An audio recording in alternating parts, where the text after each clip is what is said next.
اور ایک بات جو تجربہ کر لوگوں نے کہی وہ یہ ہے کہ جب کسی بندے کو آپ غلط کام پر سپورٹ کرتے ہیں نا، آپ رشوت کے لیے بندے میرے پاس بھیجیں گے، میں آپ کے پاس بھیجوں گا، تو یہ جو دنیا پرستی کی ایک گیم ہے،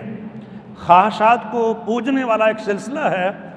اس میں بہت سارے لوگ جو انوالو ہوتے ہیں۔ تجربے کی بات ہے وہ یہ ہے کہ جب بھی کسی بندے کو کسی غلط کام پر آپ سپورٹ کریں گے،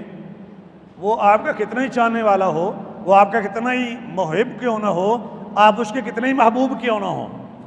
ایک وقت ضرور آتا ہے کہ اللہ آپ کے اور اس کے درمیان نفرت پیدا کر دیتا ہے۔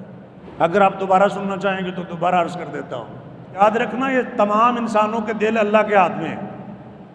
ایک وقت آئے گا اللہ تمہارے درمیان نفرت پیدا کر دے گا، اور اپنی سوسائٹی میں بے شمار جن کو آپ فاسٹ فرینڈ کہتے ہیں، ان کے اندر نفرتیں پیدا ہوتے ہوئے آپ نے دیکھا ہے۔ مثال دیتے ہیں نا کہ چور جو ہیں وہ لوٹنے میں سارے اکٹھے ہوتے ہیں اور ان کا پھڈا اس وقت پڑتا ہے جب مال تقسیم ہوتا ہے۔ اصل بات یہ ہے کہ جب غلط کام پہ ایک دوسرے کا ساتھ دیں گے، سپورٹ کریں گے، تو پھر کوئی ایسا موقع آ جائے گا جس میں آپ کے